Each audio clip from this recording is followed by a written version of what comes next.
ప్రభు అయిన యేసు నామం పేరిట మరి యొక్క పర్యాయం అందరికి కూడా వందనాలు స్తుతులు స్తోత్రం చెల్లిస్తున్నాం. దేవుని యొక్క మహాకృపను బట్టి ఈ సంవత్సరం మనం సిలువ ధ్యానాలు అన్ని కూడా ఈ రీతిగా చెప్పుటకు దేవుడు మనకి ఇచ్చిన గొప్ప ఆధిక్యతను బట్టి దేవునికి కృతజ్ఞత స్తోత్రం చెల్లిస్తున్నాం. ఈ దినం సిలువలో యేసయ్య పలికిన 3వ మాట గురించి కొద్దిసేపు మనం ధ్యానం చేయాలని ఆశపడుతున్నాం. అంతకుముందు ఒక చిన్న ప్రార్థన చేసుకుందాం. స్తుతులకు పాత్రుడైన మా గొప్ప పరలోక తండ్రి, యేసయ్య ఘనమైన నామం ప్రభా, ఈ యొక్క మధ్యాహ్నకాల సమయంలో వందనాలు వందనాలు వందనాలు స్వామి. ఇదిగో సిలువ వేయబడిన ఈ 3వ గంటల్లో ప్రభా, ఇదిగో నీ వాక్యం నాయన మేము ధ్యానం చేయబోతుండగా ఏ ఉద్దేశంతో ప్రతి ఒక్క మాటను మీరు పలికారో దాన్ని ధ్యానం చేయటకు మా కృపను దయచేయమని అడుగుచున్నాం. వినగలిగిన చెవులను, గ్రహించగలిగిన హృదయాన్ని మాకు దయచేయమని పరిశుద్ధాత్మదేవ ఆది అందమై మీరే ఉండి మాకు బోధించమని యేసు పరిశుద్ధమైన నామంలో ప్రార్థిస్తున్నాం తండ్రి, ఆమేన్. కాబట్టి 3వ మాట యేసయ్య మొట్టమొదటి పలికిన మాటను మనం జ్ఞాపకం చేసుకునేటప్పుడు ఒకసారి ఆలోచన చేయాలా. గడిచిన 2 దినములు అంటే బేస్తవారం నాడు ఎప్పుడైతే గెత్సెమనే తోటలో యూద ఇస్కరియోతు ముద్దు పెట్టి యేసయ్యను అప్పగించాడో ఆ సమయం మొదలుకొని ఆ రాత్రి అంతా కూడా అన్న, కాయప, మరి సంఘాలు, మరి అంతేకాకుండా 2 మార్లు పిలాతు, ఏరోదు 6 స్థలములకు దేవుడు తిప్పబడాడు అన్నమాట. అంతేకాకుండా ఆ యొక్క భవనాల్లో ఆయన 39 కొరడా దెబ్బలు అనుభవించారు. ఆ యొక్క కొరడాలు ఏ రీతిగా ఉన్నదో అనేక మారు మనం వివరించి ఉన్నాం. దున్నిన నేలలాగా ఆయన వీపు ఉంటున్నది. ఆ భారమైన సిలువను మోస్తూ ఆ యొక్క సిలువను, ఆ యొక్క ముళ్ళ కిరీటాన్ని తలలో ధరించు ఆయన ఆ యొక్క భారమైన సిలువను ఎత్తుకొని నడుస్తూ ఏ యొక్క కొద్దిపాటి సహాయం కూడా లేదు. నీళ్ళు కూడా దప్పి ఎంతో ఉంటున్నది. నీరంతా కూడా శరీరంలో ఎండిపోయిన స్థితిలో ఆయన సిలువకెక్కిన తర్వాత మొట్టమొదటిగా ఆయన పలికిన మాట, తండ్రి వీరేం చేస్తున్నారో వీరు ఎరుగను గనుక వీరిని క్షమించుమన్నాడు అన్నమాట. ఈ లోకానికి ఆయన వచ్చిన మొట్టమొదటి గొప్ప ఉద్దేశం ఏమనగా తండ్రిని మనల్ని సమాధానపరచడం అనేది అనమాట. ఆ ఒక్క గొప్ప ప్రణాళికను బట్టి ఆయన దేవునికి ఈ లోకానికి ఒక నర అవతారం తీసుకొని రావాల్సి ఉండింది. ఎందుకంటే పాపములు వచ్చి జీతము మరణం. కాబట్టి ఈ మరణాన్ని జయించాలంటే ఒక పరిశుద్ధ నరుడు అక్కడ బలి కావాల్సింది. ఈ లోకంలో ఎవడు కూడా పరిశుద్ధుడుగా కనబడలేదు, అగబడలేదు. అందుకుగాను తండ్రి తన ఏకైక కుమార్ని భూలోకానికి పంపడం జరిగింది. 3వ యోహాను 16లో చూస్తే తండ్రి ఈ లోకమును ఎంతో ప్రేమించును గనుక తన ఏకైక కుమార్ని ఈ లోకానికి ఆయన పంపెను వాక్యము మనకు ఉంటున్నది. కాబట్టి యేసయ్య ఈ శిలువ మీద తన యొక్క యజ్ఞంను పూర్తి చేయుటకు మొట్టమొదటి మాటగా పలుకుతున్నాడు, అయ్యా తండ్రి వీళ్ళందరూ నన్ను ఒక వడ్రంగి వాడుగా వాళ్ళు అనుకుంటున్నారు, వడ్రంగి వాడి కుమారుడు కదా అని అనుకుంటున్నారు. అయితే సాక్షాత్ నేను నీ దగ్గర నుంచి వచ్చినానని ఎన్నో సూచ్యక్రియలు, ఎన్నో అద్భుతాలు నేను చేసినప్పటికీ వీళ్ళు అర్థం చేసుకోలేకపోయారు. కాబట్టి వాళ్ళని తండ్రి వాళ్ళని క్షమించుమని అడుగుచున్నారు. ఎందుకంటే వాళ్ళ ఆత్మ నేత్రాలు తెరవబడలేదు కాబట్టి తండ్రి వీళ్ళని క్షమించమంటున్నాడు అన్నమాట. ఒక్కొక్క మాటను మనం ఆలోచన చేసినప్పుడు మొట్టమొదట పాపులమైన మనకు దేవుడిచ్చే భిక్ష క్షమాపణ అనమాట. మనం ఏం నేరం చేసినా, ఒక బందిపోటు దొంగైనా ఆ యొక్క బరబాను విడుదల చేశారు. ఆ రీతిగానే ఎంతో భయంకరమైన పాపాత్మరాలు అందరూ కూడా క్షమింపబడినారు యేసు స్వామి యొక్క పరిచర్యలో.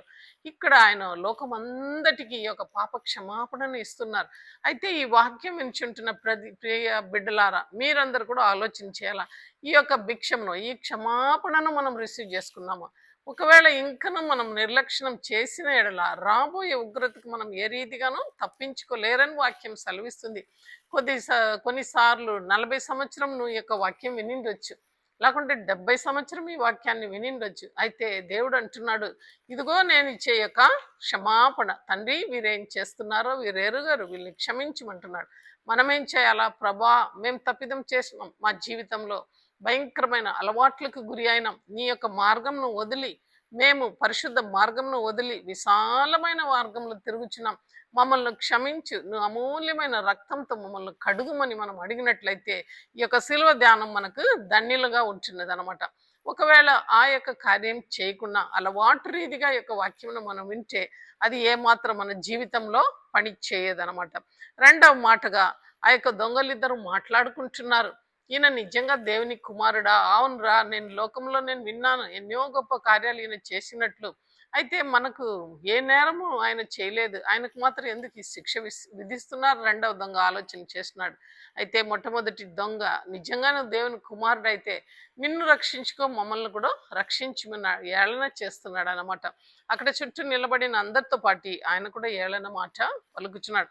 అయితే దేవుడు ఈ మొట్టమొదటి ఆయన చూసి ఈ మాట పలికిన తర్వాత, తండ్రి వీరేం చేస్తున్నారో ఎరుగరు గనుక క్షమించమన్నాడు గనుక ఆయన హృదయం స్పందింపబడింది. ఎందుకంటే ఎంతో భయంకరమైన వేదన అనుభవిస్తూ ఎవరైనా తన యొక్క పహవారిని క్షమించుమని మరణం అంచెలలో ఉండేటప్పుడు ఆ మాట పలుకగలుగుతారా? అయితే యేసయ్య పలికాడు. ఆయన చూశాడు. ఆయనలో ఆ యొక్క పరలోక దర్శనాన్ని ఆయన చూడగలిగాడు. ఈయన సాక్షాత్తు దేవుని కుమారుడని ఆయన చూడగలిగాడు. కాబట్టి ఆయన ఏమంటున్నాడంటే, నేడు నువ్వు నాతో పాటు పరదేశంలో ఉండు అని యేసయ్య సెలవిస్తున్నాడు. ఆయన అడుగుచున్నాడు, ప్రభువా నీ రాజ్యంలో నన్ను చేర్చుకోమంటే యేసయ్య పలుకుతున్నాడు, నేడు నీతో కూడా, నువ్వు నాతో కూడా పరదేశంలో ఉండు. ఎందుకంటే మనిషి చనిపోయిన వెంటనే ఎవరైతే క్రీస్తునందు ఉండారో వాళ్ళు ఆ యొక్క పరదేశులకు వెళ్తారని ఇందులో రూఢిగా మనకు తెలియపరుస్తున్నది. ఏసియా ఇంకా మూడవ మాట పలుకుటకు ఆయుతమైతున్నాడు అన్నమాట. దండోపదండగా జనులందరూ ఆయన చుట్టూ వస్తా ఉన్నారు. ఎంతో మంది స్త్రీలు రొమ్ము కొట్టుకొని వస్తున్నారు అన్నమాట. అలాంటి సమయంలో దేవుడు తన బాధ్యతగా పెద్ద కుమారుడుగా ఆయన తన యొక్క బాల్యం నుంచి తన తల్లి తనల్ని ఏ రీతిగా పెంచిందో ఆ యొక్క అన్ని కూడా ఆయన జ్ఞాపకం చేసుకుంటున్నాడు. బహుశా ఒకసారి ఆయనకు చెప్పిండొచ్చు, తను పడిన శ్రమలన్నీ కూడా చెప్పిండొచ్చు. అంటే వివాహం అయినప్పటి నుంచి ఎటువంటి శ్రమలు ఆమె పొందిందని మనం మరియాను చూసినప్పుడు ధ్యానం చేస్తాం. అయితే యేసయ్య ఆలోచన చేసిండదు, నా తల్లి అయితే భర్త చనిపోయిన తర్వాత కూడా నన్ను ఇంతగానో సాకి పెద్ద చేసింది. ఎందుకంటే ఆయనను అలాగా పిలుస్తున్నారు. ఏమని పిలుస్తున్నారంటే మత్తయి రాసిన సువార్త 13:55లో, అతడు వడ్లవాని కుమారుడు కాడా, అతని తల్లి పేరు మరియ కాదా, యాకోబు యోహాను సీమోను యూదయ అనువారు ఇతని సహోదరులు కారా అని అందరూ ఏళనం చేస్తున్నారు. అయితే అర్థమేమంటే ఆయన వడ్రంగి వాని కుమారుడుగానే ఆ లోకంలో తిరిగినాడు, కనబడాడు. ఒకవేళ ఎన్నో వడ్రంగి పని చేసిండొచ్చు, ఆ కట్టెలతో మంచాలు చేసిండొచ్చు, మే ఆ యొక్క టేబుల్స్ చేసిండొచ్చు, నానాకు పనికరాలు ఆయన చేసిండొచ్చు. కాబట్టి ఐడెంటిటీ ఆయనకి ఏమి ఇవ్వబడిందంటే ఒంట్లవాణిని కుమారుడు అని, వడ్లవాణి కుమారుడు అని ఆయనను పిలిచారనమాట. అయితే తన యొక్క ఆ యొక్క జాబుతో పాటు ఆయన ఐడెంటిఫై చేసుకొని ఈ లోకంలో మరియమ్మ యోసేపుకు ఒక కుమారుడుగా ఎంతో వినయ విధేయతో ఆ పనిను ఆయన చేసినట్లు మనం చూస్తాం. అంతేకాకుండా తన యొక్క తల్లిదండ్రులను ఆయన గౌరవించినట్లును, బాధ్యత కూడి వాళ్ళని చేసుకున్నట్లును, 3.5 సంవత్సరం మాత్రమే దేవుని పరిచర్యలో ఉండి 30 సంవత్సరం తల్లిదండ్రుల యొక్క పెంపకంలో ఆయన నిలబడినట్లు మనకు అర్థమవుతుంది. చూడండి, యోసేపు చనిపోయిన తర్వాత ఎంతో మంది పిల్లలు వాళ్ళకు కలిగి ఉన్నారనమాట. యాకోబు, యోహాను, సీమోను, యూదయ, వీళ్ళందరూ చిన్న పిల్లలు. కాబట్టి తమ్ముళ్ళందరినీ కూడా ఆయన పెంచే బాధ్యత తల్లితో పాటు ఆయనకు ఉండిందనమాట. యేసయ్య కొంతమంది పుస్తకాలు రాస్తారు, చరిత్రకారులు 6 అడుగు ఎత్తు, ఎంతో హ్యాండ్సమ్. అటువంటి ఆయన ఎంతో కష్టపడి పని చేసినట్లు ఒక సింప్లిసిటీ తన జీవితంలో ఆయన నేర్చుకొని ఎల్లప్పుడూ తల్లిదండ్రులు ఆయనకు లోబడి ఆయన ఉన్నట్లు వాక్యం సెలవిస్తుంది. ఇంకా కూడా యేసయ్య గురించి మనం చూసినట్లయితే, యేసు గురించి చూసినప్పుడు మనము మొట్టమొదటిగా చూస్తాము ఆ ఆ యొక్క ఎగ్జడస్ నిర్గమకాండము 20:12లో చూస్తే, నీ దేవుడైన యెహోవా నీకు అనుగ్రహించిన దేశంలో నీవు దీర్ఘాయుషు మందుడవునట్లు నీ తండ్రిని తల్లిని సన్మానించుము. చూడండి, ఆయన ఎల్లప్పుడూ ఆది నుంచి కూడా మనం చూస్తాము, సువార్త భాగంలో కూడా ధర్మశాస్త్రాన్ని నెరవేర్చే ఒక వ్యక్తిగా మనము యేసయ్యను చూస్తాం. ఇక్కడ ధర్మశాస్త్రమును నెరవేరుస్తూ అలా తండ్రి వైపు చూస్తూ, తండ్రి ఏమి చేస్తున్నాడో అదే నేను ఇక్కడ చేస్తున్నానని ఆయన అందరికీ తెలియపరుస్తున్నాడు. 5,000 రొట్టెలను 5 రొట్టెలను 2 చేపలను పంచినప్పుడు కూడా ఆకాశం వైపు ఆయన చూస్తున్నాడు. తండ్రి ఏం చెప్తున్నాడో అదే చేస్తున్నాడు. లాజరు సమాధి దగ్గర కూడా ఆయన కృతజ్ఞతా స్తోత్రం చెల్లిస్తూ తల పైకి ఎత్తి తండ్రి దగ్గర ప్రార్థన చేస్తూ అద్భుత కార్యాలు చేస్తున్నాడు. అటు ఇక్కడ ధర్మశాస్త్రానికి ఆయన న్యాయం చేస్తున్నాడు. అలా తండ్రికి కూడా సంపూర్ణ విధేయత చూచినట్లు మనం చూస్తాం. అంటే అలాంటి సిచ్యుయేషన్లో యేసయ్య ఈ యొక్క ధర్మశాస్త్రాన్ని నెరవేర్చినట్లు మనం చూస్తాం అన్నమాట. అయితే కొంతమంది స్త్రీలు కన్నీళ్లతో ఆయనను వెంబడిస్తున్నారు. చూడండి, యెరూషలేము కుమార్తెలు మరి వారితో కూడా మరియమ్మ తల్లి రొమ్ము బాదుకొని విలపించు ఉండిరి. మరియా ఆ చిత్ర హింసను చూచి అలనాడు ఆ యొక్క సిమియోను ప్రవక్త నీ హృదయంలోనికి కూడా ఒక ఖడ్గము దూసుకొని పోనని చెప్పిన మాటను ఆమె జ్ఞాపకం చేసుకొని హృదయంలో నొచ్చుకొని ఆ యొక్క స్థలంలో ఆమె నిలబడి ఉంటున్నది. ఏదైనా కుమారుడు మాట్లాడిచాడా? ఇప్పుడే దొంగతో మాట్లాడాడు, మరి ప్రజలందరితో ఒక మాట పలికాడు. సిలువ దగ్గరికి అమ్మ వెళ్ళిపోయింది అనమాట.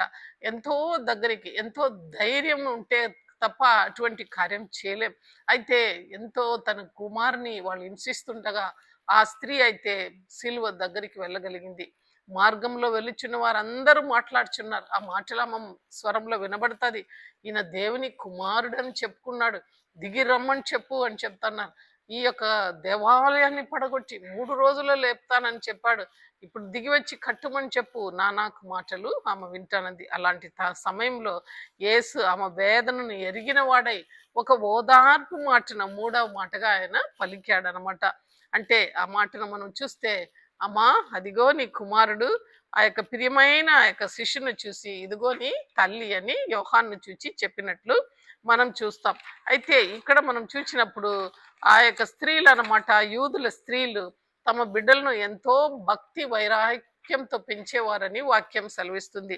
వాళ్ళు చిన్ననాటి నుంచి ఆది కాండము, నిర్గమకాండము, లేవికాండము, సంఖ్యాకాండము, మరి ద్వితీయోపదేశం, ఈ 5 కాండాలను సంపూర్ణంగా యూదుల బిడ్డలకు వాళ్ళు నేర్పించేవారు అనమాట. మోషేను గురించిను, అబ్రహామును గురించిను గొప్ప సంగతులన్నీ కూడా వాళ్ళు పడకకు వెళ్ళక ముందు ప్రతి ఒక్కటి మోషే కథ, యోసేపు కథ అన్ని కూడా వాళ్ళు చెప్పి వాళ్ళ బిడ్డలను దిద్దుకుండేవారు అన్నమాట. అటువంటి పెంపకంలో యేసయ్య కూడా పెరిగాడు. కాబట్టి మంచి తల్లి ఆయనను నడిపించి వచ్చిందనమాట. ఇక్కడ మనం చూసినప్పుడు ఒక మాట జ్ఞాపకం చేసుకోవాలా, మోషే తల్లి. ఆ మోషే యొక్క తల్లిని మనం చూస్తే అహరోను, మోషే, మరి మిరియాం, ముగ్గురు బిడ్డలు అనమాట.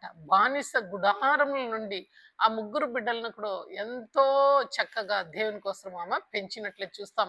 ఒకడైతే గొప్ప యాజకుడు అయ్యాడు అహరోను, మోషే కూడా గొప్ప ప్రవర్తగా అయ్యాడు, అది ఆ మిరియాం కూడా ప్రవర్తిగా అయింది. వాళ్ళ ముగ్గురు కూడా ఎర్ర సముద్రాన్ని దాటించుటకు బిడ్డలను దేవుడు వాడుకున్నాడు. ఇంకా మనం చూస్తే అన్న తన యొక్క కనిన ఆ యొక్క సమయలు, ఆ యొక్క ఇజ్రాయేలు యొక్క ప్రవర్తలు అందరినీ కూడా ఆ యొక్క సమయలు ప్రవర్త చాలా గొప్పవాడు ఆయన. అయితే పాలి మరిచిన తర్వాత ఆమె ఆయనను తీసుకుని వెళ్ళి దేవునికి అప్పచెప్పి, ఇదిగో దేవుని కోసం పాలిచ్చి ఈ బిడ్డను పెంచి తిని అని చెప్పి దేవుని దగ్గర ఆ యొక్క ఏలియా తాత దగ్గర ఆ యొక్క సమయంలో అప్పచెప్పినట్లు చూస్తాం. ఆ తల్లిలు చాలా గొప్పవాళ్ళు అన్నమాట. కాబట్టి యేసయ్య ఆ సమయంలో తల్లిని చూచి మాట పలకడం అనేది ఆ యొక్క వాక్య ప్రకారము నెరవేరిందనమాట. అంటే యూదుల అలవాటు ప్రకారం. అంతేకాకుండా మనం ఎఫ్ఎస్సి పత్రికలో కూడా ఈ మాటలన్నీ చూస్తాము. ఆ మాటలను కూడా మనం జ్ఞాపకం చేసుకోవాలన్నమాట. ప్రావర్బ్ ఏం చెప్తుందంటే, ఎఫ్ఎస్సి పత్రిక 6:1-3 వరకు చూస్తే, పిల్లలారా ప్రభునందు నీ తల్లిదండ్రులకు విధేయులై ఉండి, ఇది ధర్మమే, నీకు మేలు కలుగునట్లు నీ తండ్రిని నీ తల్లిని సన్మానించుము, అప్పుడు నీవు భూమి మీద దీర్ఘాయుష్మంతుడుగా ఉండువు, ఇది వాగ్దానంతో కూడిన ఆజ్ఞలో మొదటి. కాబట్టి ఈ లోకంలో యేసయ్య ఎంతో శ్రమలో ఉండేటప్పుడు తల్లి వైపు చూచి అమ్మా అని పేరు పెట్టి పిలుస్తున్నారు. మనం కూడా మన జీవితంలో మనకెంతో మంది మన మధ్యలో ఉంటున్నారు పెద్దవాళ్ళు. ఒకవేళ తల్లిదండ్రులు ఉండకపోవచ్చు, అత్తమామ ఉంటున్నారేమో, లేకుంటే మన పెద్దవాళ్ళు ఎవరైనా, పెద్ద నాయన చిన్న నాయన ఎవరైనా పెద్దవాళ్ళు మన మధ్యలో ఉన్నారంటే బాధ్యత వాళ్ళని మనం చూసుకోవాలా. ఎందుకంటే యవనంలో వాళ్ళు బాగా నడచగలుగుతారు, అయితే ముసలి కాలంలో వాళ్ళని ఎవరు కూడా చూసుకోలేరు. అటువంటి ఆ ఘట్టం చీలిన తర్వాత, సీలిన తర్వాత వాళ్ళని దగ్గర తీసుకొని అక్కున చేర్చుకొని వాళ్ళని పరామర్చడం ఎంతో గొప్ప కార్యం అనమాట. ఇది ఒక మాదిరిగా దేవుడు మనకు చూపెట్టాడు. లూకాసు వార్తలో మనం చూస్తే 2వ అధ్యాయం 51-52లో అంతటా ఆయన నజరేతుకు వచ్చి వారికి లోబడి ఉండెను. చూడండి, చిన్ననాటి నుండి యేసయ్య తల్లిదండ్రులకు లోబడి ఉన్నాడు. 2:40లో చూస్తే లూకాలో ఆయన జ్ఞానంతో నిండుకొనుచు బలము పొందిన వాడై దేవుని దయందను మనుష్యుల దయందను ఎదిగెను, దేవుని దయ ఆయన మీద ఉండెను. చూడండి ఈ మాటలన్నీ చూస్తే యేసే ఎంతో తల్లిదండ్రుల యొక్క ప్రేమ, మరి పెద్దవాళ్ళ యొక్క అనురాగం అంతా కూడా పొందుకున్నాడు అనమాట.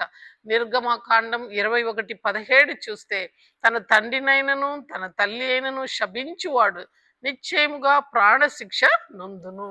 వాక్యం సూటిగా సెలవిస్తుంది. ఎవరైతే తల్లిదండ్రులను రోడ్లకి ఇడిచిపెట్టి వాళ్ళు బాగాటంగా జీవిస్తున్నారంటే వాళ్ళకు ఆశీర్వాదం ఉండదు. వాళ్ళు నిశ్చయముగా ప్రాణశిక్ష అంటే మరణశిక్ష పొందును వాక్యం ఉంటున్నది.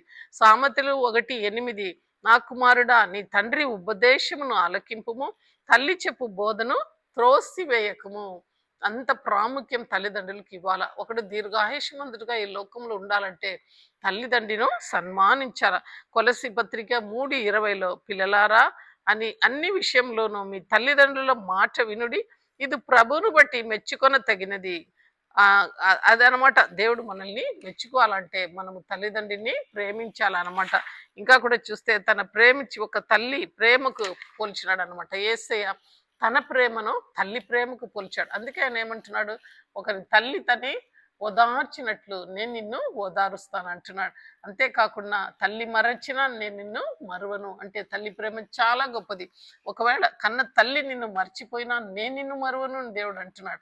అయితే తన ప్రేమను ఒక తల్లి ప్రేమకు ఆయన పోల్చుకున్నాడు అనమాట.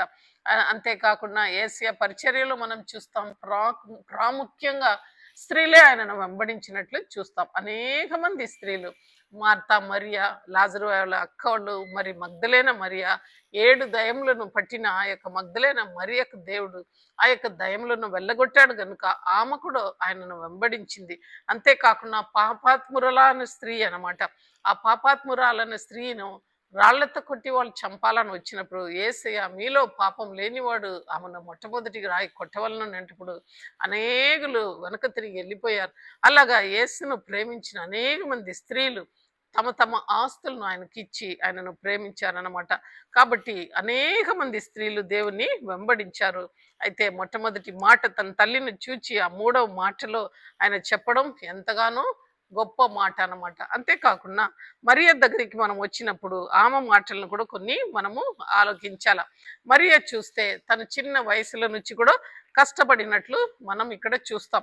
మరియ నీకు స్త్రీకిని ఆ సంతానమునకును ఆమె సంతానముకును వైరం కలుగ చేసేదను, అది నీ తల మీద కొట్టును, నీవు దాన్ని మడిమి మీద కొట్టుదవు అని చెప్పాను. ఇది చూడండి, this is what happened in Aiden. Garden of Aiden లో ఎప్పుడైతే మన తల్లిదండ్రులు పాపం చేశారో అక్కడే యేసయ్య నిర్ణయం చేసుకున్నాడు అనమాట. సిలువ మరణానికైనా తయారైపోయాడు. అందుకే అంటున్నాడు, ఏ స్త్రీ గర్భం ద్వారా పాపం ఈ లోకానికి వచ్చిందో అదే స్త్రీ గర్భాన్ని ఆయన ఎన్నుకొని విమోచన కార్యం చేయాలని యేసయ్య లోకానికి వచ్చాడు. మరియ పడే శ్రమలు ఇంతంత కాదనమాట. లూకాసు వార్తలు మనం చూస్తే ఆ యొక్క వాక్యం చెప్తుంది, ఇదిగో ప్రభు దాసురాలను నీ మాట చెప్పును నాకు జరుగును గాక. ఇవన్నీ కూడా మనం చూస్తే మరియ గురించి లూకాసు వార్త 1వ అధ్యాయము 21 ఈ రీతిగా సెలవుతుంది, ఇదిగో నువ్వు గర్భం ధరించి కుమార్ని కని ఆయనకు యేసు అని పేరు పెట్టదు.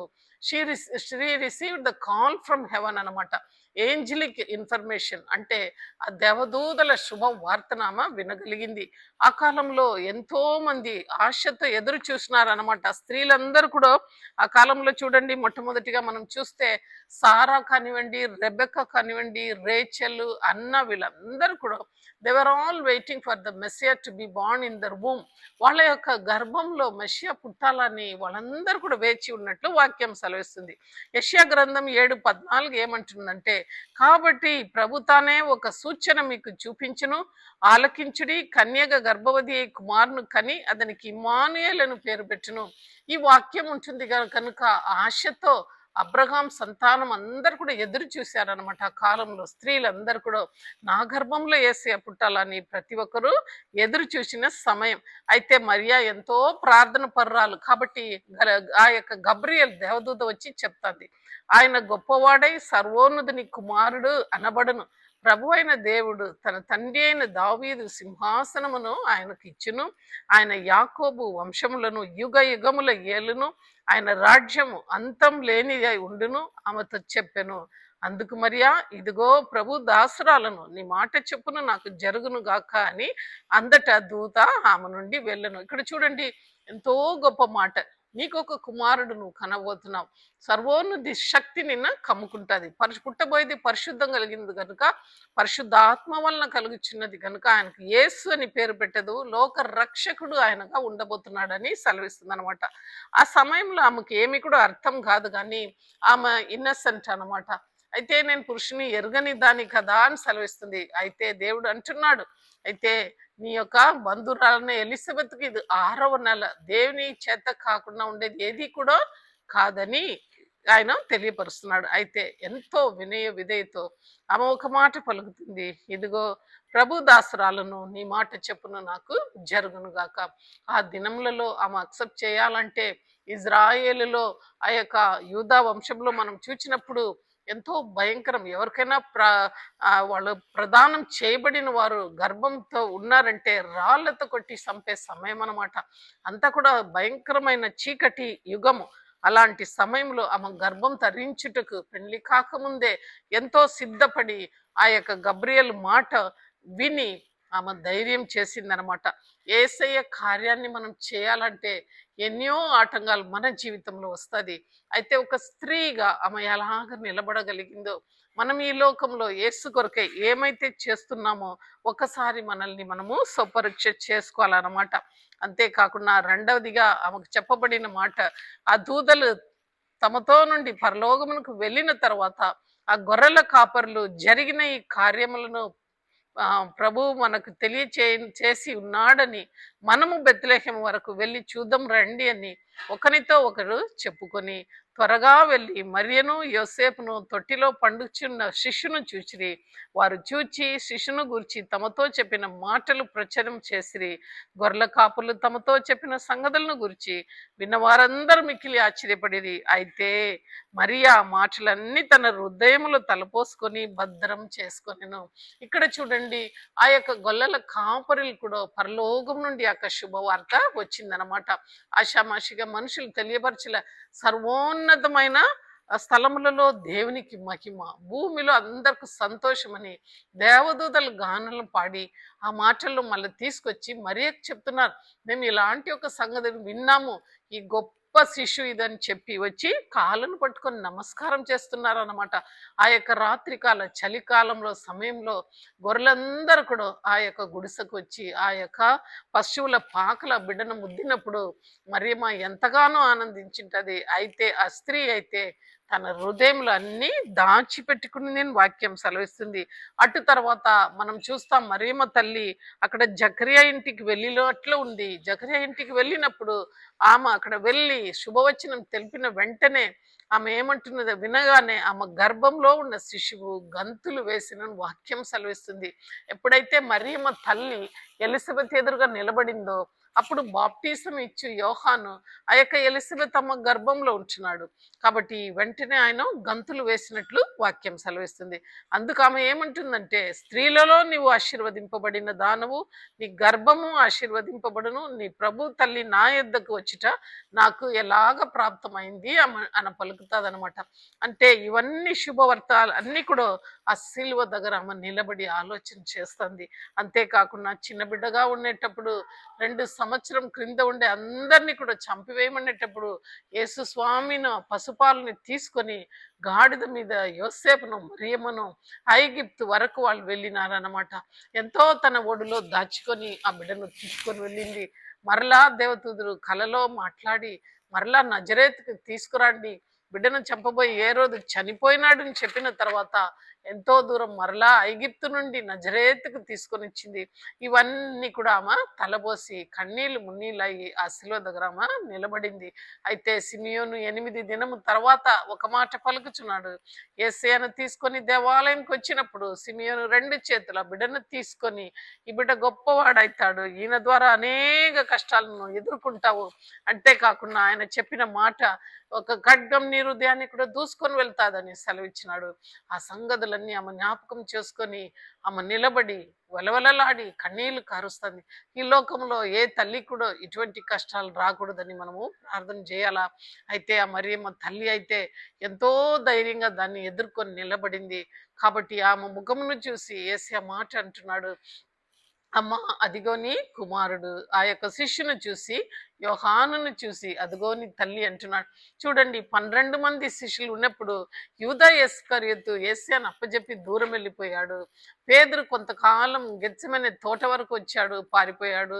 ఆ భవనంలో వచ్చి ఎప్పుడైతే అయ్యా కోడి కోయక ముందే నువ్వు 3 సార్లు నన్ను పొంగిస్తావు అనేటప్పుడు ఆ రీతిగానే చేసి ఆయన వెళ్ళిపోయాడు. మిగతా శిష్యులందరూ పారిపోయారు. ఒక యోహాను మాత్రమే ఆ యొక్క సిలువ నీడ కింద వచ్చి నిలబడగలిగాడు. మరియమ్మ ధైర్యం చేసి తల్లి ఎంత దూరం తన కుమారుని వెంబడించిందంటే ఆఖరికి సిలువ వరకు వెంబడింది. ఆ వాక్యము ఆ వార్త ఆమె వినాలంటే ఎంతో శిష్యుడు స్టూడ్ నియర్ ద క్రాస్ అనమాట. దగ్గరికి ఆయన పాదం ఆయన కాళ్ళ దగ్గరికి నిలబడినారు ఇద్దరు. కాబట్టి ఆ కనురెప్ప పైన ఉండే ఆ రక్తాన్ని చూస్తూ యేసయ్య మాట పలుకుతున్నాడు వాళ్ళిద్దరిని చూచి. అటువంటి యొక్క ఫర్మ్నెస్ మనలో ఉంటున్నదా? దేవుని కోసం తెగించి ఏదైనా మనం చేయగలుగుతామా? మన జీవితంలో ఆలోచన చేయాలా. ఇంకా కూడా చూస్తే మరీ మా తల్లి యేసయ్య పుట్టినప్పుడు ఈ రక్షణ కార్యం జరగబోతుందని స్తుతి ఆరాధన చేసింది. నా ఆత్మ నా రక్షకుడైన దేవునిందు ఆనందించును, సర్వశక్తిమంతుడు నాకు గొప్ప కార్యం చేశాను గనుక ఇది మొదలుకొని అన్ని తరములు వారు నన్ను ధన్యురాలని అందరూ అని ఆయన పరిశుద్ధంగా పాట పాడింది అనమాట. అంటే రక్షణ కార్యం యేసయ్య లోకానికి చేయబోతున్నాడు అనేది ఆమె గర్భం వార్త గబ్రియల్ పలికిన వెంటనే ఆమె పరిశుద్ధాత్మ ప్రేరేపణతో ఆ యొక్క స్తుతి పాట పాడినట్లు కూడా మనం చూస్తాం. కాబట్టి ఆమె యొక్క ఆమె నిలకడగా ఆ శిలువ దగ్గర నిలబడిన ఒక తీరును చూచినప్పుడు స్త్రీలమైన మనమందరూ కూడా ఎంతో ఆసక్తితో దేవుని కోసం కార్యం చేయాలని ఒక తపన మాలో పుట్టాల. మనందరిలో స్త్రీలే కాదు, యోహాను చూచినట్లయితే యోహాను గొప్ప ప్రేమ గలవాడు అనమాట. దేవుని యొక్క రొమ్మును ఆనుకునేవాడు. చూడండి, ఎక్కడికి వెళ్ళినా ఆ యొక్క రూపాంతరం కొండలో పేతురు, యాకోబు, యోహాను, మళ్ళీ గెత్సెమనే తోటలో ప్రార్థన చేయుటకు పేతురు, యాకోబు, యోహాను, యావీరు ఇంటికి ఆ యొక్క చనిపోయిన చిన్న బిడ్డను లేపాలంటే ఆ ముగ్గురు శిష్యులను దేవుడు తీసుకొని పోయినాడు. 12 మంది ఒక ఎత్తు అయితే ఈ ముగ్గురిని ఒక చిన్న సర్కిల్ గా చేసి దేవుడు ఆయనను ఎంతో ప్రేమించాడు. మనం చూస్తాం మత్తయి సువార్తలు చూస్తే యేసయ్యను ఒక రాజుగా ఆయన రాశాడనమాట. మార్కు సువార్త చూస్తే ఒక సేవకునుగా చూపించాడు.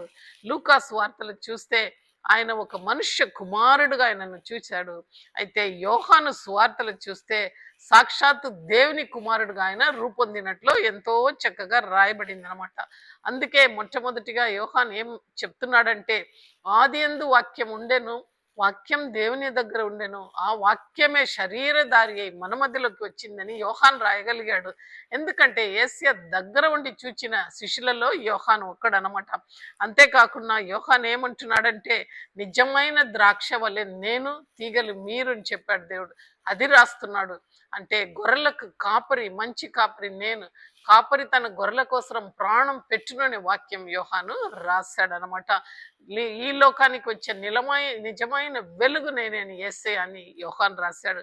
ఇంకా నికోదెము రాత్రికాల సమయంలో యేసయ్యను వెంబడించాడనే మాట అక్కడ నికోదెముతో దేవుడు అంటున్నాడు, నువ్వు తిరిగి జన్మిస్తే గాని, ఆత్మతోనూ నీళ్లతోనూ జన్మిస్తే గాని పరలోక రాజ్యములకు రాలేవనే మాట నికోదెముతో మాట్లాడినట్లు యోహాను ఒక్కడే రాస్తున్నాడు. మరి ఇంకా సమరయ స్త్రీ విషయం చూస్తే జీవజల ఊట నేనని యేసయ్య అక్కడ నేను మెస్సియా అని తెలియపరుస్తున్నాడు. ఆ మాట కూడా యోహాన్ రాస్తున్నాడు. ఇంకా పైనుండి వచ్చిన జీవాహారం నేనే అని యేసయ్య 6వ అధ్యాయంలో యోహాన్లో మాట్లాడినట్లు చూస్తాం. అంతేకాకుండా ఆ యొక్క అన్ని ఆ అధికారం అన్నిట్లో కూడా చూస్తే పరలోక మర్మాలని యోహాన్ రాస్తున్నాడు. చూడండి, యేసయ్య ఏ రీతిగా తండ్రికి మొరబెట్టినాడని ఆ 17వ అధ్యాయం అంతా కూడా తన ప్రార్థనను యోహాను చిత్రగించాడు అనమాట. 14 అధ్యాయంలో చూస్తే నీ హృదయాన్ని కలవర పడనీయకుడి అని యోహాను రాస్తున్నాడు. ఎందుకంటే దేవుడు ఏం మాట అయితే పలికాడో ఆ మాటలు యోహాను పుచ్చుకొని చక్కగా రాయగలుగుతాడు. మరి ఇంకా ఒక మంచి మాట, నేను వెళ్ళుచున్నది నీకు మేలైన, ఎందుకంటే నేను వెళ్ళి మీకు స్థలము సిద్ధపరుస్తాను, నేను ఎక్కడ ఉన్నానో మీరు కూడా అక్కడ ఉండవలనని నేను మీ కొరకై తిరిగి వస్తాను. అయితే ఆదరణకర్త అయితే పరిశుద్ధాత్మను మీ మీదకి పంపిస్తాననే మాట ఒక యోహానే రాయగలిగాడనమాట. కాబట్టి ఆ శిష్యుడు కడపటికి ఏమైతాడంటే యేసయ్యను వెంబడించాడు. కడపటి వరకు వెంబడించాడు. అయితే తన తల్లిని అప్పజెప్పిన తర్వాత ఆయన 12 సంవత్సరం వాళ్ళ తల్లిను తన దగ్గరనే పెట్టుకున్నాడు. అయితే ఆమె 92 సంవత్సరంలో మరియమ్మ తల్లి మరణించిన తర్వాత ఆయన సేవ ప్రారంభం చేశాడని వాక్యం సెలవిస్తుంది. చరిత్రకారులు ఏం రాస్తున్నాడంటే ఈ యోహాను కాలంలో ఒక రోమా చక్రవర్తి ఒక అతను ఉన్నాడు. ఆయన ఈయనకు విరుద్ధంగా లేచి ఒక ప్రథమను చేస్తున్నాడు. ఆ యొక్క ప్రథమను మొక్కుకోవాలనేటప్పుడు యోహాన్ దాన్ని తిరస్కరించినాడు అనమాట. కాబట్టి ఆయనను కాగుచున్న నూనెలో ఆయనను వేసేస్తున్నాడు. అయితే ఆయన సజీవంగా ఏమాత్రం ఏమీ హాని కలగకుండా బయటికి వచ్చినది చూచి ఆయనను ఏం చేస్తున్నాడంటే దీపవాసిగా దూరంలోకి పంపిస్తున్నారు. అయితే ఆ స్థలంలో మరలా దేవుడు ఆయనను దర్శించి ఆ యొక్క ప్రకటన గ్రంథం అంతా కూడా దర్శనం జరగబోయే వాటిని అన్ని కూడా యోహానుకు దేవుడు చూపెట్టినట్లు మనం చూస్తాం అన్నమాట.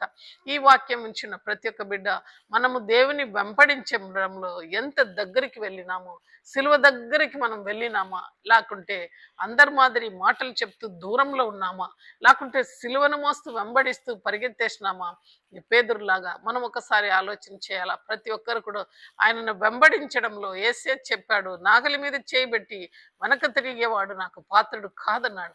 ఇక్కడ వీళ్ళిద్దరిని మనం చూసినప్పుడు, మరియమ్మను యోహాను చూసినప్పుడు ఎంతో ధైర్యవంతంగా ప్రేమపూర్వంగా దేవుని దగ్గర నిలబడారు. ఆఖరి వరకు వాళ్ళు యేసయ్య సేవను చేశారు. మరి ఒక చరిత్రకారుడు రాస్తున్నాడు, మరియమ్మను ఒక సంఘం గాను ఆ యొక్క యోహాను ఒక విశ్వాసిగాను పెడుతున్నారు. ప్రతి ఒక్క విశ్వాసి సంఘాన్ని కాపాడుతూ ఆ సంఘంలో ఉన్న లోటుపాటు అన్ని కూడా సవరించి సంఘంను దేవుని రాకడ కొరకై సిద్ధపరచాలా. ఏ రీతిగా దేవుడు అప్పచెప్పి వెళ్ళాడో ఆ సంఘాన్ని కాపాడుతూ ఆయన రాకడ కొరకై ఆ సంఘాన్ని వధువు సంఘంగా సిద్ధపరచవలసిన బాధ్యత కూడా మన మీద ఉంది అని దేవుడు ఈ మాటల్లో కూడా హెచ్చరిస్తున్నాడు. కాబట్టి ఇవన్నీ వినిచున్న ప్రియ బిడ్డ, నీ యొక్క హృదయంలో స్పందన వచ్చిందా? ఎంతో శ్రమ పొంది తల్లి బాధ్యతను దేవుడు తీసుకొని ఆ మాటను పలుకుచుండగా ఎన్నో మార్లు వినింటావు. నీలో స్పందన రాకపోతే ఒకసారి స్వపరీక్ష చేసుకొని దేవుని సిలువ దగ్గరికి రా. దేవుడు నిన్ను ముట్టి నిన్ను బాగు చేస్తాడు. దేవుడు మన వినికిడిలో ఈ యొక్క వాక్యాన్ని ఆశీర్వదించును గాక. ప్రార్థన చేస్తాం. అన్ని ఆశీర్వాదములకు కారణభూతుడైన మా గొప్ప పరలోక తండ్రి, యేసయ్యా నీ ఘనమైన నామముకు ప్రభా ఈ మధ్యాహ్న కాల సమయంలో వందనాలు, స్తుతులు, స్తోత్రం. నిట్టు నాయనా ఇదిగో మధ్యాహ్నం ఎండ పొద్దున ప్రభా ఇదిగో నాయనా ప్రభా 3 గంటల సమయంలో సిలువలో మీరు మాట్లాడిన ఆ యొక్క 3వ మాటను ధ్యానం చేయుటకు మాకు ఇచ్చిన తరుణాన్ని బట్టి నీకు వందనాలు. తల్లి బాధ్యతను ఏ రీతిగా మీరు నెరవేర్చారో, ఈ లోకంలో మేము ఎందుకైతే మీరు మమ్మల్ని పంపించారో ప్రతి ఒక్క బాధ్యతను మేము స్వీకరించి మీరు అంతవరకు ఏ రీతిగా ముహించి సమాప్తమైనదిని కేక వేశారో ఆ రీతిగా మేము కూడా చేయుటకు నాయనా నీ యొక్క పరిశుద్ధాత్మ శక్తిని మా మీద విడుదల చేయండి. విత్తబడిన వాక్యాన్ని ప్రభా మీరు ఫలింప చేయండి. నీరు గట్టి నాయన ప్రభా అనేక ఆత్మలు ప్రభా సిలువ దగ్గర వచ్చుటకు కృప చూపించుమని త్వరలో రానే ఉన్న యేసయ్య ప్రేమగల నామంలో ప్రార్థిస్తున్నాను తండ్రి. ఆమేన్.